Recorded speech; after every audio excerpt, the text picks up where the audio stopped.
Olá, eu sou o pastor Eduardo e estamos de volta com o nosso terceiro programa Tempo com Deus. Hoje falaremos sobre aqueles que esperam no Senhor. O nosso programa começa agora.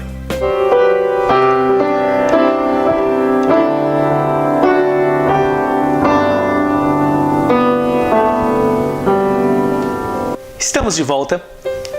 Isaías capítulo 40, verso 31 nos diz: mas os que esperam no Senhor renovarão as forças, subirão com asas como águias, correrão e não se cansarão, caminharão e não se fatigarão. Se aplicarmos em nossas vidas os ensinamentos contidos neste capítulo, certamente eles serão um valioso testemunho do poder, da graça. O resumo de tudo isso que aqui está é que Deus vai colocar em ordem todas as coisas. Ele vai consertar o que foi ou está estragado. Ele vai terminar aquilo que começou e irá transformar todo o caos, toda a dor, toda a bagunça, tudo isso que está aí desordenado em coisas maravilhosas, grandiosas. Porque Ele é Deus. E agindo Deus, nada e ninguém poderá impedir. É notável que, em meio à apostasia de Judá, a mensagem de Deus para eles, através de Isaías, foram palavras ternas, regadas à esperança para confortar-lhes o coração. O verso 31 inicia-se com uma conjunção adversativa. Mas, o que é isso?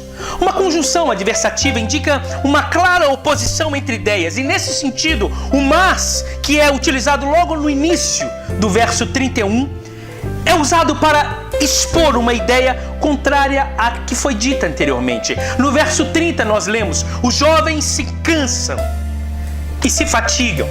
Eles se cansarão, eles se fatigarão, e os moços certamente cairão. Observe que quando eles se referem aqui a jovens, a mensagem central é que nenhum esforço humano, nenhuma habilidade, agilidade, força humana que seja, pode se comparar com o poder, a força do nosso Deus. Aqui ele usa o vigor da juventude, o ápice da força jovem, para exprimir esta realidade. Ele fala acerca da contingência da vida, da realidade, as quais são incontestáveis. Por mais força que tenhamos, mesmo diante do vigor da juventude, vamos sim nos cansar, fatigar e por vezes, quem sabe até cair. Porém no verso 31 ele diz: mas os que esperam no Senhor. Esperar nesse sentido quer dizer paciência, confiança, perseverança. Uma palavra-chave: constância. É tomarmos uma atitude consciente, sendo sabedores do poder do nosso Deus. É não resignarmos passivamente, mas determinadamente. Salmo 40, no verso 1, nos diz: esperei com paciência no Senhor e Ele ouviu o meu clamor. Saber esperar no Senhor e pelo Senhor é uma grande virtude.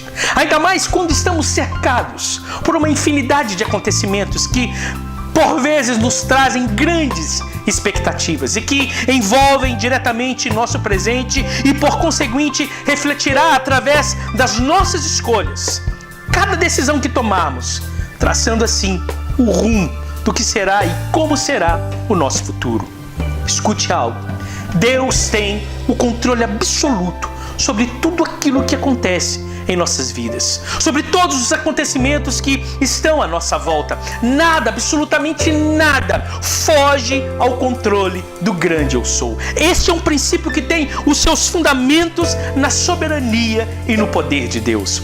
O fato é que necessitamos urgentemente aprendermos a descansar, a confiarmos, sermos gratos a Deus em tudo, pois Ele sabe bem o que faz, mesmo quando não entendemos o seu agir, através das diversas circunstâncias, por vezes tão contraditórias às nossas expectativas. Mas uma coisa é certa: aquilo que está em Romanos capítulo 8, verso 28: todas as coisas cooperam para o bem daqueles que amam a Deus e são chamados segundo o seu propósito. Ouça, o pastor que consola, que exorta, que cura as feridas da alma, que sara as enfermidades, que traz esperança ao aflito, que faz com que os nossos sonhos tornem-se realidades, que dá força ao fraco, que socorre o aflito, que levanta o abatido de espírito, que restaura a alma e dá vida e vida em abundância. O bom pastor que dirige os passos no caminho que conduz à salvação. Ele continua agindo de maneira sobrenatural. Salmos 17, versículo 5 nos diz: dirige os meus passos nos seus caminhos, para que as minhas pegadas não vacilem. Isaías 41:10 nos diz: não temas, porque eu sou contigo. Não te assombres, porque eu sou o teu Deus. Eu te esforço, eu te ajudo, te sustento com a destra da minha justiça. Enquanto eu espero, Deus me dá todos os dias porção dobrada de alegria, porque esta sim é a nossa força. Neemias 8, no verso 10, no final nos diz: a alegria do Senhor é a nossa força. Eu me recordo nesse instante da narrativa de um dos maiores exemplos de fé, que foi encontrado na parede de um campo de concentração. E nele um prisioneiro gravou as seguintes palavras, escute bem: acredito no sol, mesmo quando ele não brilha e não posso vê-lo. Acredito no amor, mesmo quando não é demonstrado. Acredito em Deus, mesmo quando não fala. Agora, tente imaginar, visualizar a pessoa que escreveu tais palavras. Em que circunstância, situação encontrava-se? Qual era a sua realidade? Todos nós somos sabedores das atrocidades que representou o Holocausto na vida dos judeus, das perversidades, do grau sem precedente de angústia, sofrimento, dores que foram imputadas pela malignidade de um tirano. Crianças, adolescentes, jovens, velhos, que passaram pelo campo de concentração da morte. Tente visualizar nestas palavras que foram escritas na parede, sua mão esquelética segurando talvez um caco de vidro, ou quem sabe uma pedra ou um pedaço de pau, o que proporcionou-lhe escrever essas frases. Tente imaginar o seu olhar apreensivo, sentir o pulsar do seu coração enquanto escrevia essas palavras. Tente visualizar as lágrimas que desciam, quem sabe, pela sua face, regadas com o sabor de esperança, mesmo diante do quadro da desesperança, do caos, da fatalidade, da morte iminente. A realidade que contrastava com tais palavras. E eu lhe pergunto: quem ou que mão poderia ter registrado tamanha convicção de fé, de esperança? Que olhos foram capazes de ver muito além dos olhos naturais algo tão lindo e bom, mesmo em meio a um horror explícito? Porque ele escreveu: acredito no sol, mesmo quando ele não brilha e não posso vê-lo. Acredito no amor, mesmo quando não é demonstrado. Acredito em Deus, mesmo quando ele não fala. De tudo isso, de fato, tudo isso representa uma realidade tão antagônica, discrepante diante do terror que representava a sua própria vida naquele lugar. Ele estava diante do fim da sua existência no chamado direito de liberdade, de gozo. O pleno gozo de viver a vida como a vida em seu total esplendor e direito. Foi-lhe furtado tudo isso. Ele estava lutando contra o óbvio, contra todas as possibilidades e realidades visíveis. Foram-lhe roubados seus sonhos, desejos, direitos. E talvez você diga: pastor, esse homem está surtando. Não, meu querido, jamais. Há uma resposta conclusiva para tudo isso. Foram olhos que escolheram ver e ir além da visão natural. Ver o invisível, ver o impossível, mas o real quando se crê de todo o coração. Os sonhos dentro dessa realidade se tornam reais, tanto quanto real são as palavras que você está escutando agora, neste momento. 1 Coríntios capítulo 2, verso 9 nos diz: mas como está escrito, as coisas que os olhos não viu e o ouvido não ouviu e não subiram ao coração do homem, são as que Deus preparou para aqueles que o amam. Por isso, fé, esperança, amor e obediência são os principais elementos para a concretização da nossa vitória. Hebreus 11, verso 1 nos diz: ora, a fé é o firme fundamento das coisas que se esperam e a prova das coisas que se não veem. Isso significa profetizar sobre o improvável, o impossível, o irreal. Em Marcos capítulo 9, verso 23, Jesus exprime acerca dessa verdade quando diz: se tu podes crer, tudo é possível ao que crê. Isaías 40, 29 e 31 nos diz: dá vigor ao cansado e multiplica as forças ao que não tem vigor. Mais o que espero no Senhor. Esperar no Senhor e, por certo, confiar inteiramente nele continua sendo a melhor escolha. Isso significa depositar plenamente nele, sendo ele a nossa verdadeira e única fonte de ajuda, de refúgio, de socorro, de misericórdia, auxílios em tempo de necessidade. Jesus, escute isso, é aquele que pode e deseja ressuscitar os seus sonhos. Os que esperam no Senhor terão da parte dele promessas garantidas. Estamos finalizando. Eles terão força divina para vivificar-lhes em meio ao cansaço, a fraqueza proveniente dos sofrimentos, das lutas, as duras provas, enfrentamentos diários, a lida da vida. Salmo 121, 1, 2, o salmista diz: levantarei os meus olhos para os montes. E ele pergunta: de onde me virá o socorro? E ele tem a resposta: o meu socorro vem do Senhor, que fez o céu e a terra.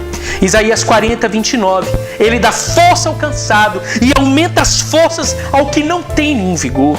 Os que esperam no Senhor terão sempre a capacidade de se elevarem acima das dificuldades, das barreiras, das intempéries. As águias, neste texto, representa o poder que vem do Senhor. O profeta Isaías deixa claro neste versículo que Deus não está nos prometendo qualquer tipo de ferramenta, mas sim asas como a de uma águia. E sabe por quê? A maioria dos pássaros, quando enfrentam os chamados ventos contrários ou grandes tempestades, eles sabem que podem ser facilmente derrubados, abatidos, sucumbidos. Portanto, imediatamente eles procuram descer a uma altitude inferior à turbulência, para se abrigarem em um lugar mais seguro, até que tudo passe. Ou seja, a tempestade ou a adversidade, por certo, dentro desta realidade, vai atrasá-los, vai pará-los, mesmo que seja temporariamente. O que o profeta Isaías está nos dizendo aqui é que a confiança em Deus nos dará asas como de águias, que irá nos fazer voar acima das tempestades, das adversidades, do caos, dos enfrentamentos diários. As águias, como bem sabemos, têm asas apropriadas para os ventos contrários, para as tempestades que possam surgir no caminho. Ela vai sempre voar acima de tudo isso. Podemos sim ser como a águia, que mesmo diante de ventos contrários, tem determinação para voar acima das nuvens, vencendo barreiras e obstáculos. Por fim, os que esperam no Senhor têm capacidade de correr sem se cansar, caminhar continuamente, firmemente para o alvo, avançar sem desfalecer, prosseguir mesmo quando o agir de Deus parece tão letárgico, tardio, sendo doloroso a espera e angústia de coração. Ouça com atenção, para que continuemos o voo da nossa vitória, devemos nos desprender de uma série de fatores, elementos que causam perturbação, atrasos que na concretização dos sonhos de Deus, com certeza são barreiras. Somente quando nos livramos do peso das coisas que nos prendem, amarram nossas vidas, é que podemos realmente aproveitar o resultado valioso que uma auto-renovação nos proporciona. Abaixe sua cabeça nesse instante. E eu lhe pergunto, que palavras você tem dito a seu próprio respeito? Palavras são a exteriorização dos nossos pensamentos e sentimentos. Que pensamentos você tem a seu respeito? Pai, oramos para que esta palavra seja uma realidade concreta na nossa vida, que tenhamos uma esperança viva, uma esperança real, que o Senhor não apenas tem renovado as nossas forças, Mas o Senhor é aquele que, através da sua soberania e do controle total, tem dirigido os nossos passos, mesmo quando não entendemos. Renova as nossas forças. Renova as forças desta pessoa que está nos ouvindo agora. Renova as forças do abatido, do ferido. Renova, Senhor, porque a Tua palavra é vida e traz esperança. E nós confiamos em Ti. Amém. Esse é o nosso programa Tempo com Deus. Se você gostou desta mensagem, curta, compartilhe. Lembre que você é um missionário, uma missionária, e Deus quer te usar de forma tremenda para impactar outras vidas. Não deixe de curtir e compartilhar essa mensagem. Curta, compartilha e até o nosso próximo programa Tempo com Deus, uma palavra de vida ao seu coração. Deus abençoe a sua vida, a sua família.